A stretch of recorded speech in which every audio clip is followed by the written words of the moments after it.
우리 민수기 6장에는 나실인에 대한 이야기를 하고 있는데요. 오늘 나실인에 대해서 한번 배워보도록 하겠습니다. 이 나실인이라는 말은 히브리어로 나지르라는 단어에서 왔습니다. 이 단어는요, 구별하다, 분리하다 이런 뜻을 가지고 있는 나자르라는 동사에서부터 온 말입니다. 그래서 이 나실인이라는 의미는 뭐냐면 구별된 자, 성별되어서 하나님께 바쳐진 자, 세상과 분리된 자 이런 의미를 가지고 있습니다. 그러니까 그가 사는 세상에서 하나님 것으로 구별되어진 존재라고 그런 의미를 가지고 있는 거죠. 예를 들면 여러분 이렇게 생각해 보십시오.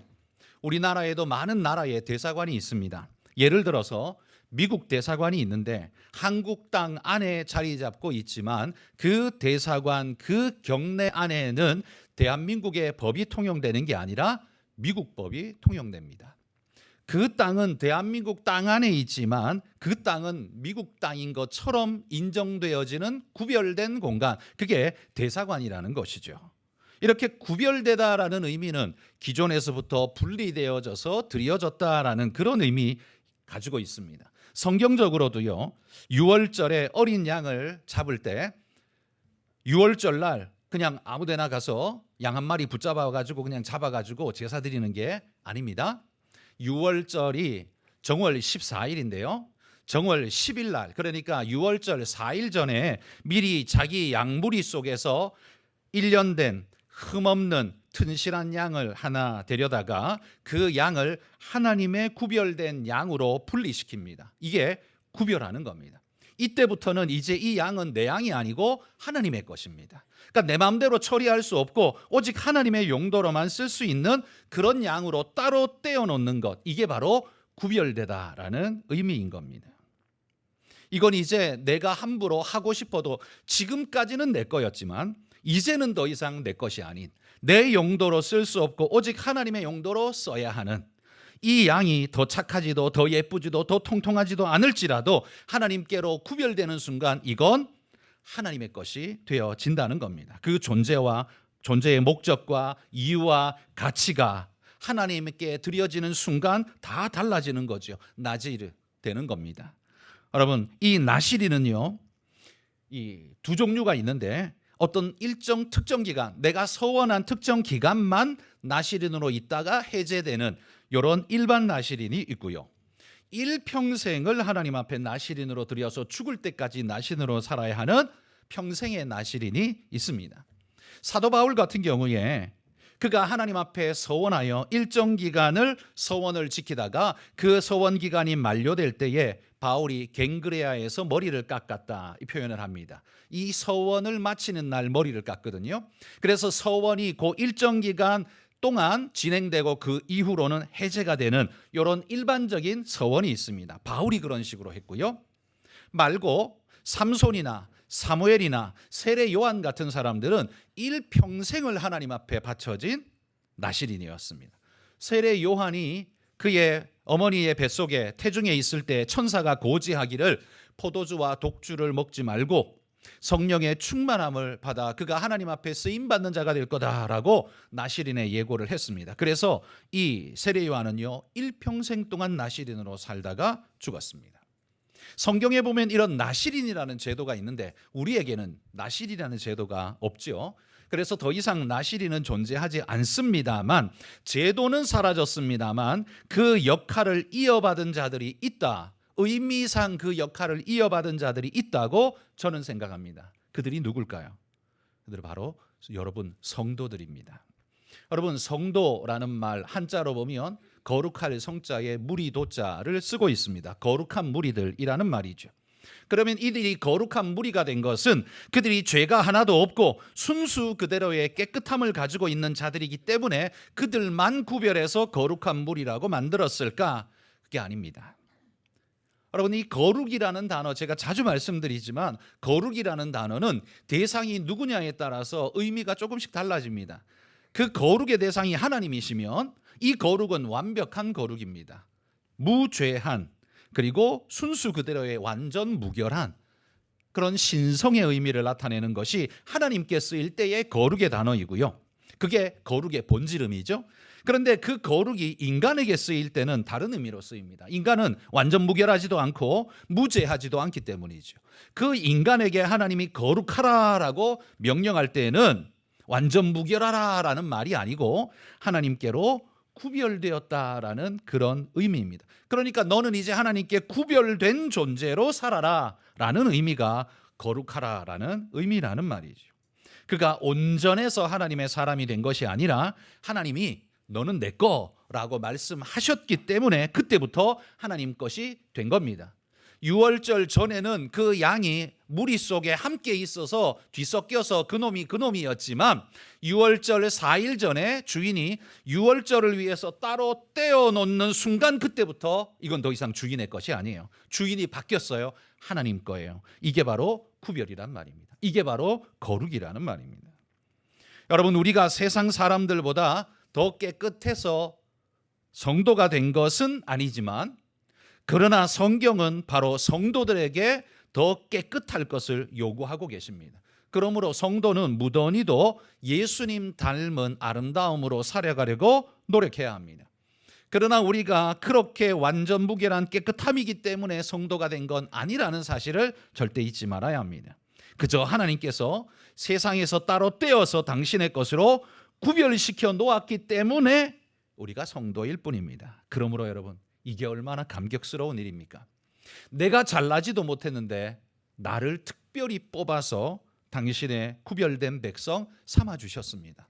딴 사람보다 더 잘하지도 못하는데, 더 똑똑하지도, 더 돈 잘 벌지도, 더 착하지도 못한데, 그런데 그런 나를 주님이 뽑아서 나를 거룩한 백성, 하나님의 성도가 되게 하셨다라는 말입니다.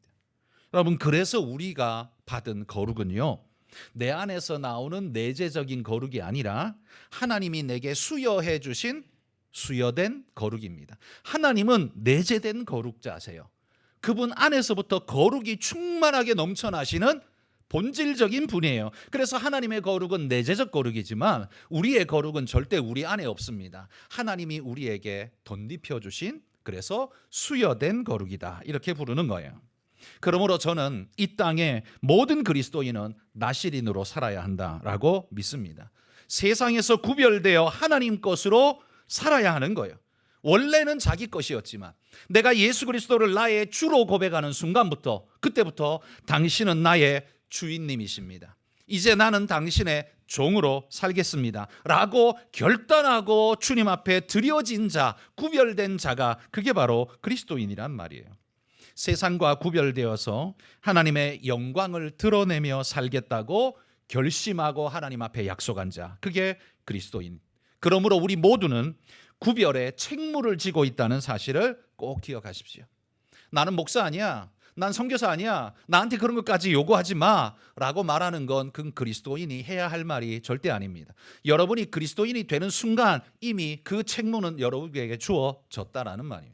우리는 나시린으로 살아야 할 존재라는 사실 꼭 기억하시고요. 자, 그렇다면 오늘 본문에서 나시린에게 하나님께서 정하신 율법, 규칙이 무엇이냐를 일단 알아야 우리가 어떻게 사는 게 나시린으로 사는 걸까라는 걸 알 수 있겠죠. 오늘 본문에 보면 세 가지로 우리가 나시린으로 살 때 어떻게 해야 될지를 세 가지를 말하는데, 하지 말 것, 그러니까 부정어의 명령으로 우리에게 세 가지를 가르쳐 줍니다. 자, 나시린은 첫 번째 3절에 보시면 포도주와 독주를 마시지 말라라고 명령하고 있습니다. 나시린은요, 포도주와 독주를 마시면 안 됩니다. 술 마시는 것이 죄이기 때문에 그럴까요? 그건 아닙니다. 여러분, 포도주는 술이기도 하지만 예수님이 살았던 팔레스타인 지역에 식수의 역할도 함께 했던 그런 음료이기도 했습니다. 왜냐하면 그 땅 자체가요, 석회질이 너무 많은 지역이라서 순수한 물, 석회질이 없는 순수한 물을 얻는다는 것이 너무 어려운 지역이기 때문에 순수한 물이 보충되어져야 할 때는요, 이런 포도주를 통해서 얻었다라는 겁니다. 그래서 포도주는 그냥 술이기도 하지만 음료이기도 한 그런 형태였습니다. 게다가 성경은요, 이 포도주를 하나님이 주신 축복의 대명사처럼 이야기할 때가 많습니다. 자, 시편 4편 7절 같이 한번 읽습니다. 주께서 내 마음에 두신 기쁨은 그들의 곡식과 새 포도주가 풍성할 때보다 더하니이다. 이 시편의 노래를 보면요, 느낌이 어때요?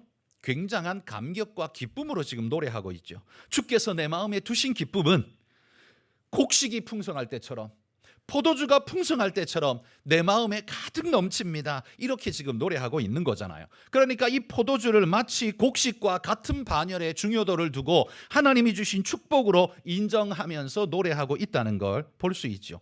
그만큼 이 지역의 사람들에게는요, 곡식을 얻는 것만큼이나 포도주는 중요했다라는 거예요.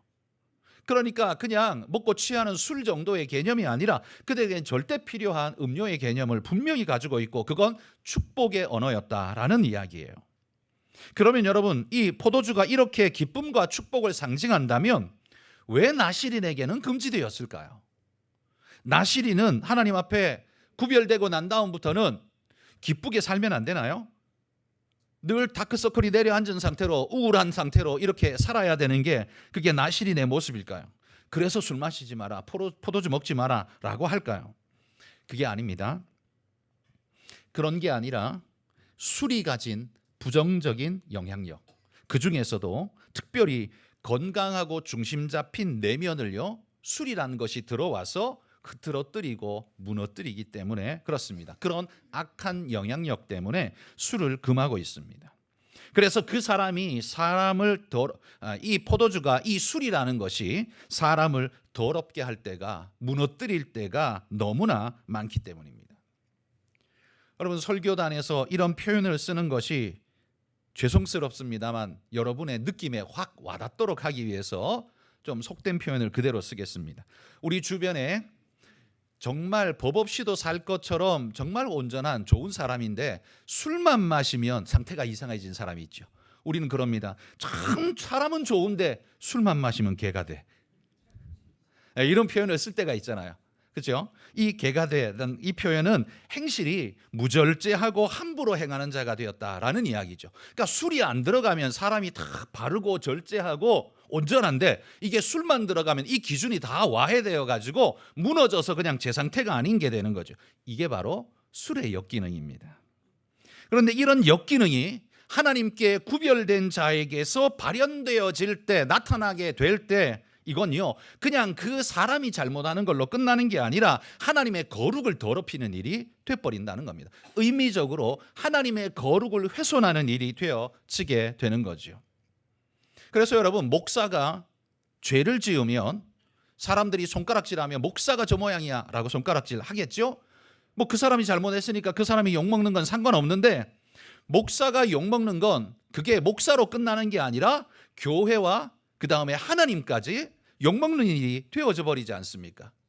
그러니까 목사는 자기 자신의 인격을 지키는 것에서 머물러서가 아니라 더 큰 의미, 하나님의 거룩성과 교회의 선성을 지키기 위해서도 자신의 도덕적 삶을 깨끗하게 지켜가는 게 그의 의무로 주어져 있는 거죠. 이게 나실인에게 주어져 있는 의무와 같은 겁니다.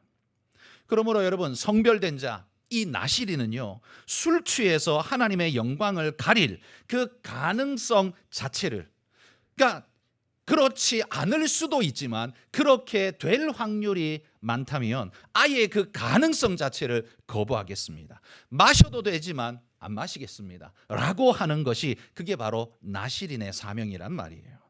하나님의 거룩을 지키기 위해 유익한 면도 있기는 하지만 내가 그 술, 포도주를 아예 끊겠습니다라는 결단, 주님 때문에 하는, 하나님 때문에 하는 결단이라는 말이에요. 우리가 술의 특징을 잘 압니다. 이 술은요, 영성이나 이성보다는 감정에 치우치도록 만들어버립니다. 뿐만 아니라 통제력을 잃고 무절제하게 만들어버리죠. 판단력을 흐리게 하고 잘못된 선택을 하게 합니다. 이게 술의 역기능입니다. 근데 이 모든 현상들은 전부 무엇에 상반되는 성격이냐면 거룩과 반대되는 특성이란 말이에요. 우리가 거룩에로 부름받았는데 거룩과 상반되는 것에 쉽게 노출하고 거기에 빠져 있다는 건 말이 안 되는 거죠. 그래서 하나님의 부르심을 받은 거룩한 백성이라는 자각이 있는 사람들은요, 술 마시면 뭐 지옥 가니까 그거 아니고, 누가 나한테 욕하니까 그거 아니고, 자발적으로 하나님의 거룩을 지키고 내가 하나님 백성답게 살겠습니다라는 열망이 내 마음에 가득해서 스스로 술을 거부하고 멀리하는 그런 일들이 우리 안에 있어진다는 거죠. 그게 거룩이 만들어내는 일이라는 말입니다. 뭐 제도와 틀이 만드는 게 아니라 내 안에 거룩이 그걸 갈망하게 만든다는 거예요.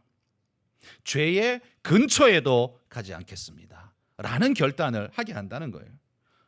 여러분, 바로 거기에는요, 의지가 작동하죠. 하나님을 향한 거룩한 의지. 그리고 그 의지는 바로 믿음에서부터 출발한 의지입니다. 여러분, 그런 의지, 그런 믿음, 그것 가지고 하나님 앞에 굳게 서시기를 소망합니다. 여러분, 성경에 보면 술 때문에 거룩을 해친 그런 모습의 사람들이 여럿 등장합니다.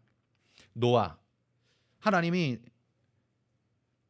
홍수로 세상을 심판하신 이후에 노아의 가족들을 구원했지만 이 노아가 포도 재배를 해서 거기서 난 포도주를 먹고 취해가지고 그냥 자기 텐트 안에서 다 벌거벗고 드러누워 잤는데 막내 아들 함이 들어와서 보고는 나가서 형제들에게 쑥덕거리면서 욕을 했습니다. 그 일 때문에 노아는 술에서 깨고 난 다음에 자기 아들 함을 저주했습니다. 노아도 잘못했잖아요. 잘한 것도 없는데 아들 저주했어요. 이 모든 게 어디에서 왔어요? 술의 문제에서부터 시작됐습니다. 아브라함의 조카 롯도 소돔성이 멸망하고 난 다음에 산으로 굴로 숨었는데, 딸 둘과 함께 숨었는데 딸이 준 술을 마시고 술에 취해서 딸을 통해서 아들을 얻었습니다. 이게 아들인지 손자인지 족보도 꼬이는데 뭐 때문에 생긴 일이에요? 술 때문에 생긴 일이었습니다. 또 아론의 아들 나답과 아비후, 이 나답은요 아론을 이어서 대제사장이 돼야 될 사람인데, 나답과 아비후가 술에 취해서 하나님께서 하지 말라고 한 성전에서는, 성막에서는 오직 하나님의 불로만 제사 지내야 되는데 불이지 뭐, 그러면서 아무 불이나 가져가서 제사 지내다가 하나님이 그를 심판해서 그 자리에서 죽게 됩니다. 즉사해서 죽게 됩니다. 술 때문에 벌어진 일이었습니다. 여러분, 우리는 술을 음식으로도 분류할 수 있지만, 그러나 술이 가진 역기능은 절대 음식의 범주에 들어있는 게 아닙니다. 그 파괴력은 하나님의 거룩을 해치는 데까지 나갈 수 있습니다. 내가 하나님을 위해 구별된 자라면 하나님의 거룩을 해칠 가능성이 조금이라도 있다면 하나님, 나는 그거 하지 않겠습니다. 여러분, 이게 하나님을 사랑하는 자의 올바른 모습 아닐까요? 이게 올바른 모습 아닐까요? 그래서 나시린에게는 술이 금지되는 겁니다. 여러분, 성도들 중에 이렇게 말하는 이들이 있죠.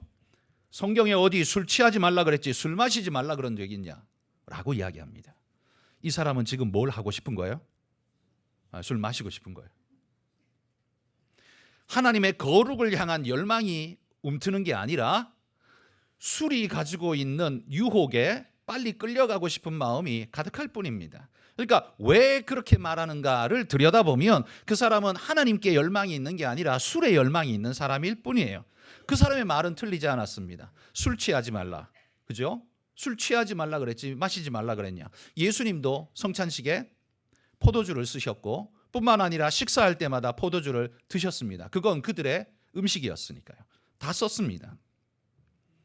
그러니까 여기 그가 하는 말, 술 취하지 말라 그랬지 마시지 말라 그랬냐? 라고 말하지만 솔직한 말로 술 마시는 사람들이 술 취하지 않을 정도로 정확하게 딱 끊어낼 수 있는 능력 있는 사람 몇이나 있습니까? 거기 다 끌려다니고 무너지고, 그 무너지고 나면 자기의 기준선도 다 무너져서 거룩도 해치는 상태로 떨어지지 않습니까? 여러분, 이 술의 금지와 허락은 그냥 법조문 때문에 우리가 지키는 게 아닙니다. 그렇게 지키면 율법적이라고 말할 수 있어요. 그러나 그리스도인이 술을 거부하는 건 법 때문이 아닙니다. 여러분, 술 마시셔도 지옥 가지 않습니다. 하나님이 여러분 지옥 안 보내요. 술 마셔도 괜찮습니다. 안 죽어요. 그러나 여러분이 술을 가까이 하시면 하나님의 거룩에서 점점 멀어지는 여러분을 발견하게 될 겁니다. 하나님이 기뻐하는 것보다 그 반대의 길을 가게 될 확률이 점점점 높아지게 될 겁니다. 우리가 하나님을 향한 열망이 있다면 적어도 하나님, 나는 그럴 가능성이 있다면 아예 그 가능성 지워버리겠습니다. 나는 아예 그거 지워버리겠습니다. 여러분, 그런 결단이 여러분 안에 있으실 수 있기를 소망합니다. 여러분, 그 마음을 두고서 구별된 마음이라고 하는 거예요. 그 마음이 바로 거룩한 마음인 거예요. 하나님을 위해 손해가 될 수 있고 내 필요에 제약을 가져올 수도 있지만 주님을 위해서 스스로를 헌신할 수 있는, 구별할 수 있는 그 마음, 그게 바로 거룩한 마음이란 말이에요. 나실인에게 명령하시는 두 번째 명령은 5절에 보면 머리에 삭도를 대지 말라, 머리카락을 자르지 말라라는 이야기입니다. 왜 머리카락을 자르지 말아야 할까요? 머리카락이 무슨 의미가 있길래?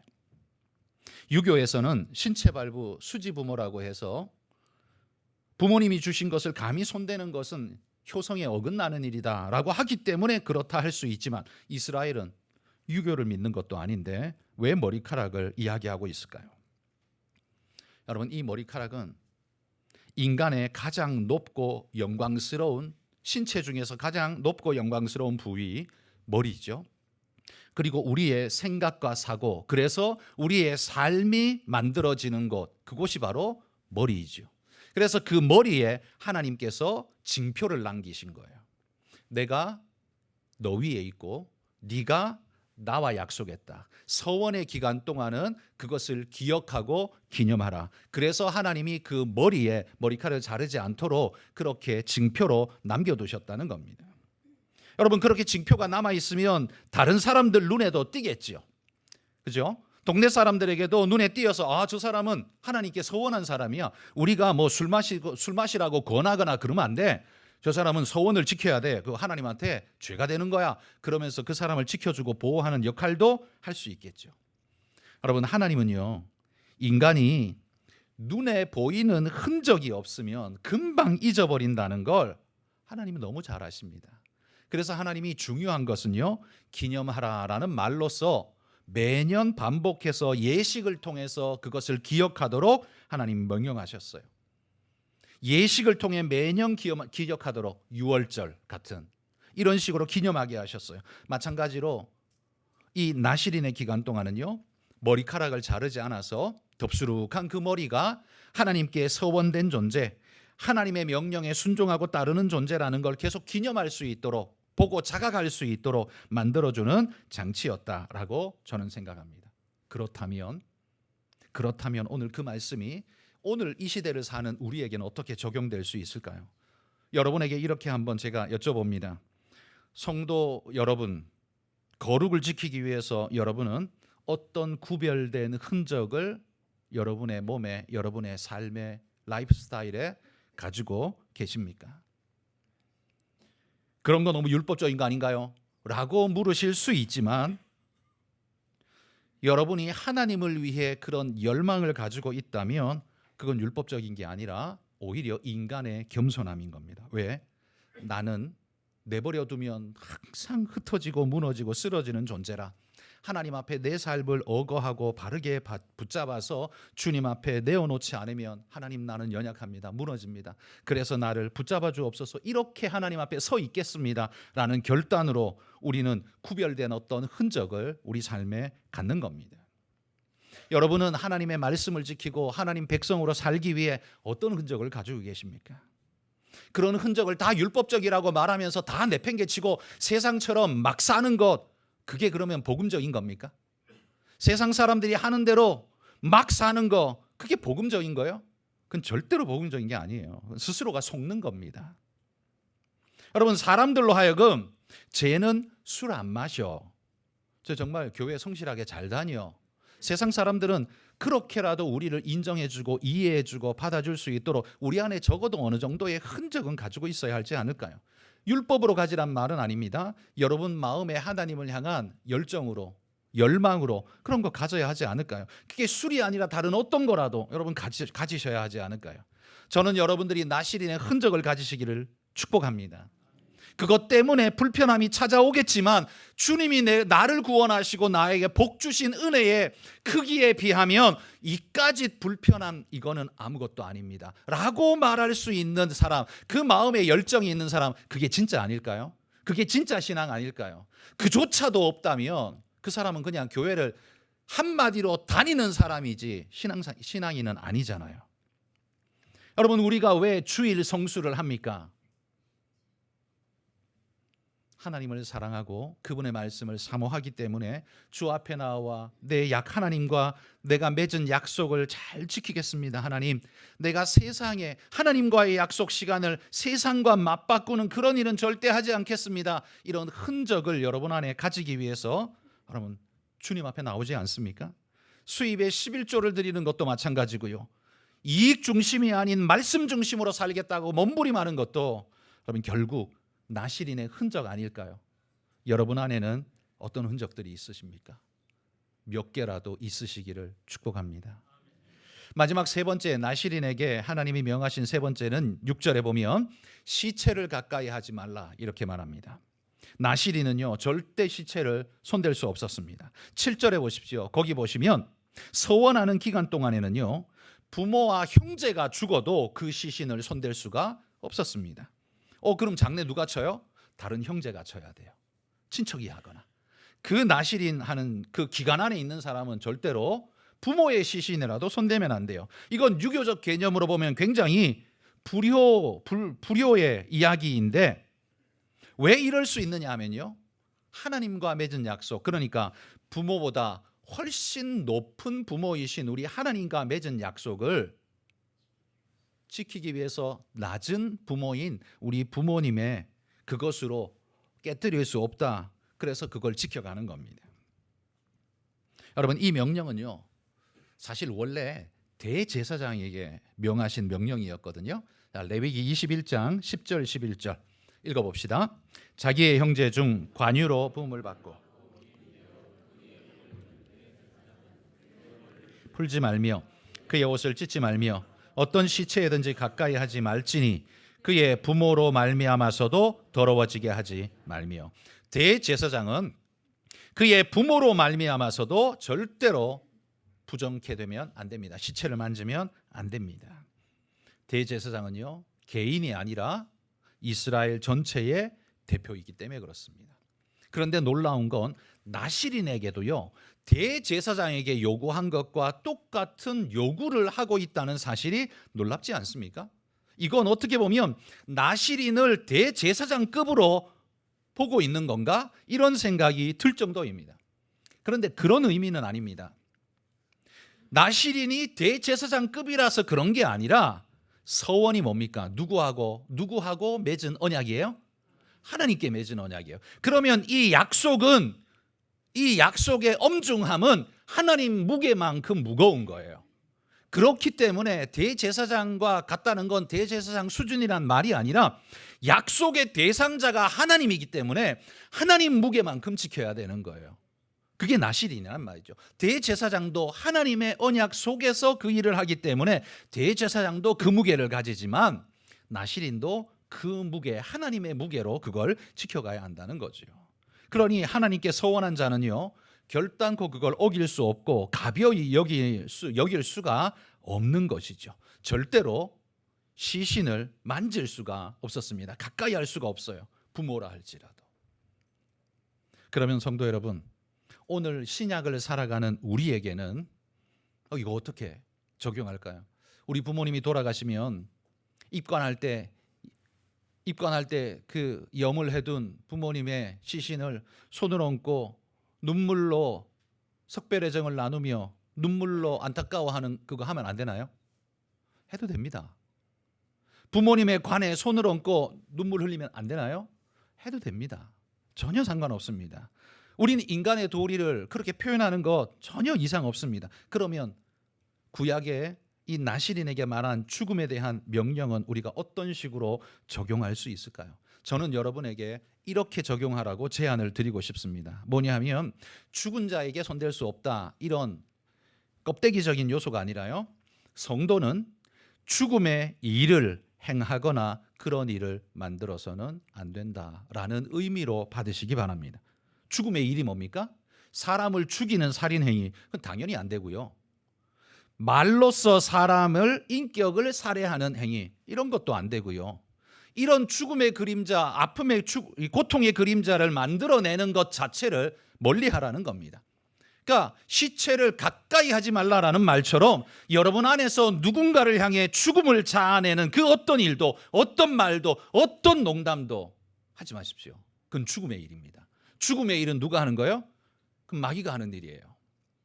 하나님의 백성, 거룩한 백성들은 천사와 같이 생명의 일을 해야 됩니다. 그게 우리의 역할이란 말이에요. 그래서 사도 바울이 이렇게 말합니다. 에베소서 4장 29절 읽어봅시다.